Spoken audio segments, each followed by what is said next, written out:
When you are in the state that I'm talking about, what from the former point of view would have appeared to be nothing more than ordinary everyday life is suddenly seen to be a magical process. Absolutely weird. So that you can see that you might be just rubbing around in some ash. It becomes perfectly obvious that that's the whole point of the universe. Incredible. I mean, it's all there. Infinity in the grain of sand and everything. That's it. And you look at other people rushing around and people going about their business every day, serious. I'm going to get there, I'm going to make this thing. And they're quite mad.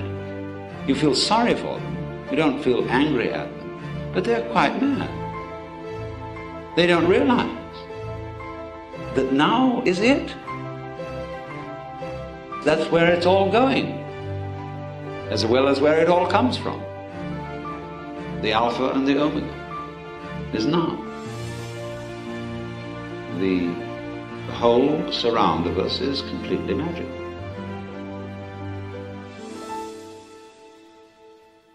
Now, of course, we become aware that imaginative people are conscious of this. Imaginative people show their consciousness of it by the way they act, by their taste in whatever they surround themselves with. You begin to notice that there are some certain people with whom you either have great accord or great fear because they're not ordinary, because they have an atmosphere of magic. They have imagination, and they're not hiding under an attempt to conform to the ideal of being ordinary. And the artistic people are here. There are also people you can call relaxed people, relaxed society. There's a very wonderful class of people. They're not on edge. You know, there are some people who are edgy all the time, and you feel that your very presence around their place is a mess. But relaxed people have what in Arabic is called barakah. It means divine grace, but it also means the quality of an old frying pan that has had long years of use and is just perfect. That's barakah. And there are people like that too, you see. And all these are the great spontaneous virtues that cannot be contrived, because this thing can only come in the process of growth. So you say, well, do I have to wait? But the whole thing is in the waiting. I don't mean the virtue of patience.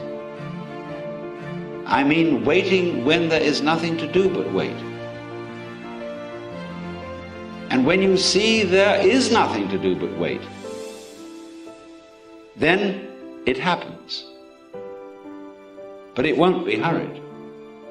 Because the minute you're trying to hurry it, that introduces the one thing that stops it. The miracle, the magic thing is happening all the time. But you can't see it when you're trying to get it. And you can still less see it when you're trying to get it fast. So there is no alternative but to go through the point of you can't get it at all.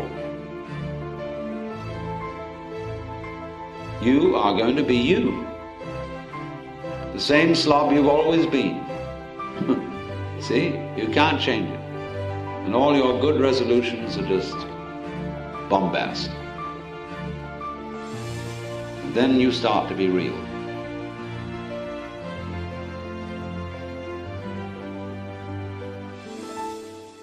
So just as in traveling or in ordinary relations with your friends every day, these gorgeous things happen of themselves.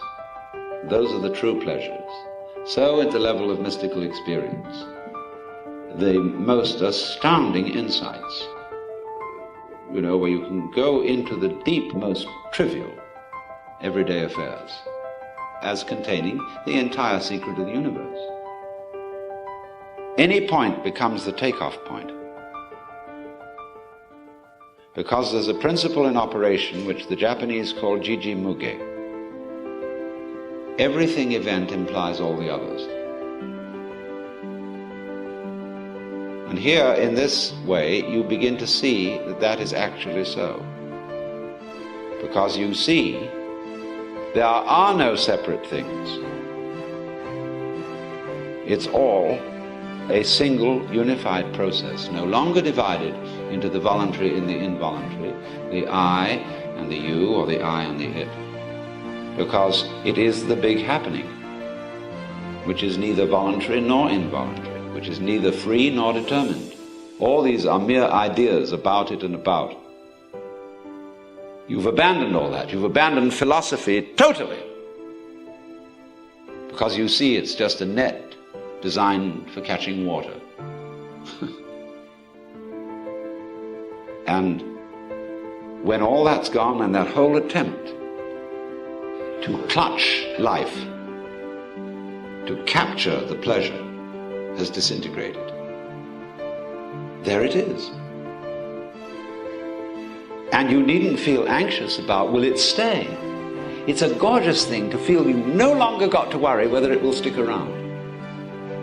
Because you know that if you do worry, you'll shoo it away. So it's a tremendous relief, you see, not to have to bother with, will it stick around? Will I lose my insight? Will my Satori take wing and go off with the bats? You just forget it. Because the more you let go of it, the more it stays. And you don't even have to worry about, will you be sure to let go of it? Because that too is a hang-up. And you can begin, you see, from your very weakness. That's your strength. It's not your big ego and your big will that is the strong thing here. It's your slobbiness, it's your weakness, it's your foolish side that is your strong suit here. See? Yoko Daishi puts it in this way. You cannot take hold of it. You cannot get rid of it. In not being able to get it, you get it. When you are silent, it speaks. When you speak, it is silent.